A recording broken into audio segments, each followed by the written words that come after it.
నేను అందుకే పేర్కొన్న అధ్యక్ష, ఇదొక ప్రభుత్వం కాదు, ఇది తెలుగుదేశం ప్రభుత్వ హయాంలో ఆరంభమై ఆనాటికి ఈనాడు వరకు కొనసాగుతూ వచ్చింది అధ్యక్ష.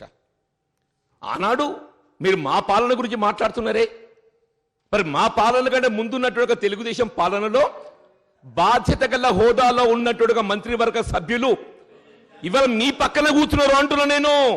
ఇవాళ మీ పక్కన కూర్చున్నారు. ఇవాళ ఏదైతే దయచేసి దాని గురించి కూడా ఆలోచన చేయండి అంటున్నాను. ఎవరేమే కానీ ఏదైతున్నదో మాటలు మాట్లాడగానే సరిపోదు. జీవన్ రెడ్డి గారు చాలా సీనియర్ శాసనసభ్యుడు. ఆయన ఆక్రోశం ఏందో వాళ్ళకి అర్థమైతలేదు. ఏం చెప్పదలుచుకున్నాడు నాకు అర్థం కాదు. ఈ పిశాచి స్వైర విహారం చేస్తున్నప్పుడు ఆయన కూడా కేబినెట్ మంత్రి. అందరం ఉన్నామండి, ఎవరు లేరు. ఏం చేసినాం అన్నాడు. మరి అది కాదండి, ఎందుకు అదే సిఆర్ గారు ప్లీజ్.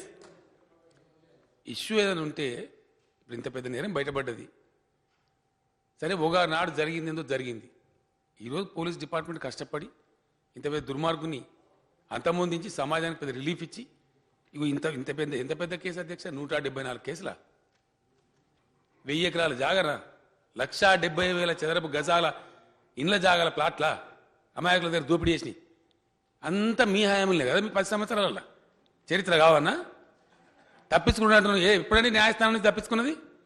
న్యాయస్థానం నుంచి తప్పించుకోవడానికి సాక్షిగా ఉండి అప్రూవర్ బారిన వ్యక్తిని మీ ప్రభుత్వం డీజీపీగా నియమించింది. మాట్లాడదామా అవన్నీ? వాటన్నిటిలో పోదామండి. అర్థవంతమైన చర్చ చేస్తే మంచిది అని నీ మీద నా మీద ఏదో ఇట్లా బట్టగాల్చి మీద ఏమైనా అయితే అనుకుంటే యువతల వాళ్ళకి లేదా ఇక మాట్లాడేది. అది కాదు పాయింట్, కాదు విజ్ఞత అనిపించుకోదు.